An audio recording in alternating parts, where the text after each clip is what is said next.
Gisele, em sua visão, em que momento se deu início à trama de golpe de Estado que culminou com os eventos do dia 8 de janeiro de 2023? Salve galera do bem, eu sou Gisele Silva Rumin e esse é o episódio de Tretas do Brasil desse mês.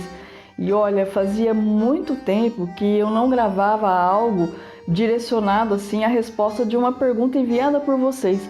Mas quando eu vi a questão que li no começo do vídeo, eu não resisti. Então, se alguém aí tem a mesma dúvida, fica aqui comigo. O caos histórico, como vocês já sabem, começa logo após a vinheta.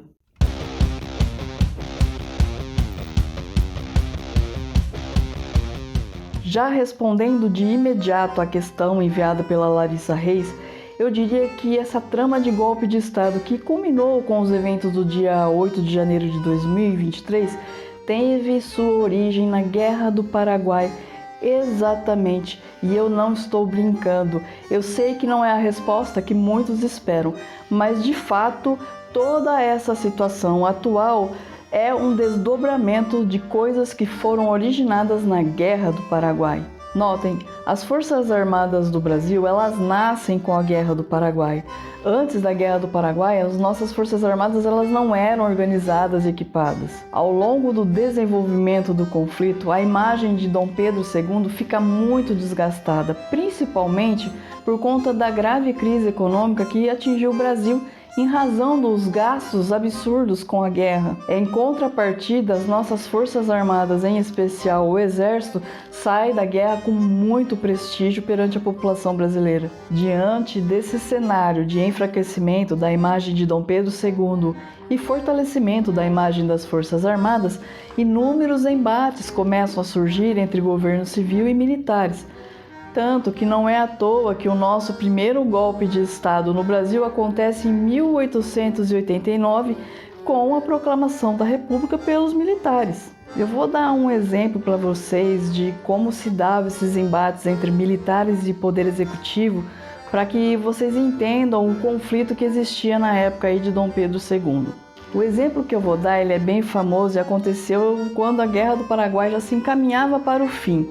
Após as tropas da Tríplice Aliança invadirem Assunção, houve ali uma celebração numa catedral, foi feita uma missa.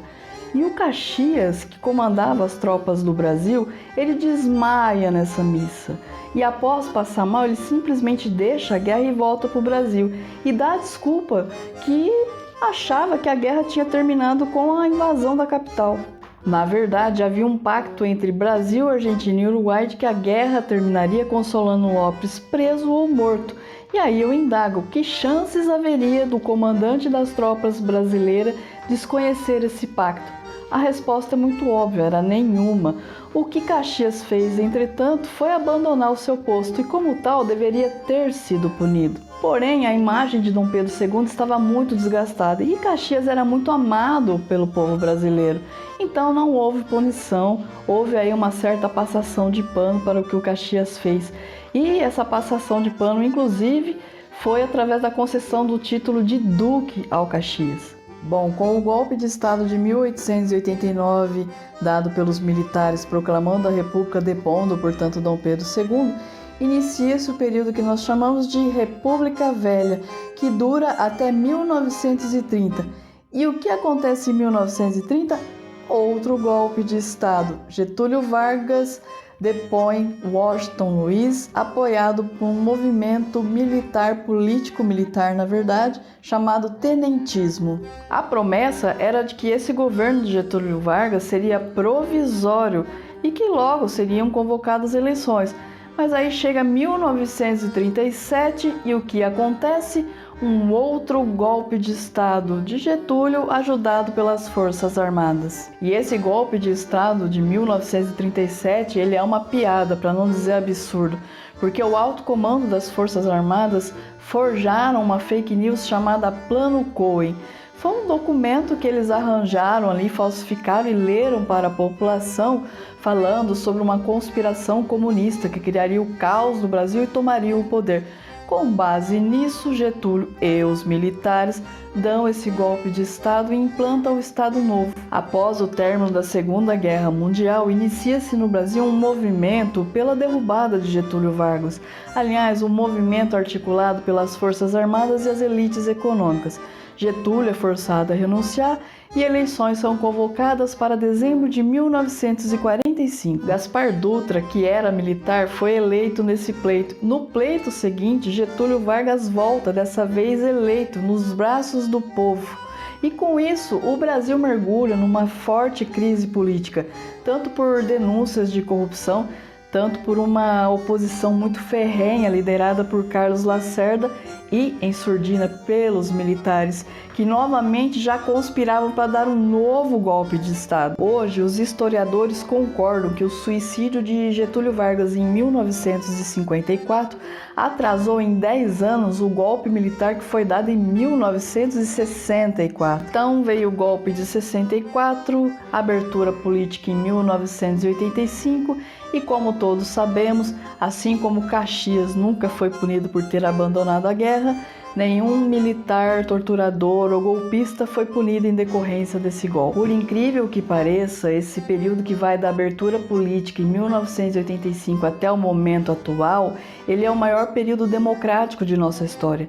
E ainda assim nós enfrentamos conspiração militar para dar golpe de Estado na época do Fernando Henrique Cardoso nos clubes militares. Nós temos a pataquada de 2016 com o impeachment da Dilma, que não tem sustentação jurídica nenhuma. E nós temos a lambança bolsonarista que culminou com esse dia 8 de janeiro de 2023. Aí vocês me perguntam, por que os militares se comportam desse jeito? A resposta a essa questão está justamente na forma como os militares se enxergam dentro da dinâmica brasileira. Porque as Forças Armadas têm uma mentalidade de casta superior dentro do Brasil e enxergam o povo brasileiro como inapto para votar e fazer suas próprias escolhas. E essa mentalidade gera engajamento político, tornando as Forças Armadas brasileiras em verdadeiro partido político. Forças Armadas nunca foram, não são e nunca serão um poder moderador no Brasil. Que, aliás, não existe poder moderador no Brasil no período republicano. Forças Armadas é uma instituição subordinada ao chefe do Poder Executivo, que no caso é o presidente da República. Os militares não têm autonomia para decidir coisa alguma, muito menos quem governa ou deixa de governar. A Constituição é muito clara sobre o papel das Forças Armadas no Brasil. Agora só falta eles entenderem, não é? Então é isso, pessoal. Eu agradeço imensamente a todos vocês que nos acompanham e chegaram até aqui comigo com essa conversa. Não esqueçam de engajar o episódio se estiver em podcast ou no YouTube. Inscreva-se no canal, deixe uma curtida, um comentário, mande aí um sinal de fogo, qualquer coisa, porque o seu engajamento é necessário para que esse trabalho cresça. Um beijo e até a próxima!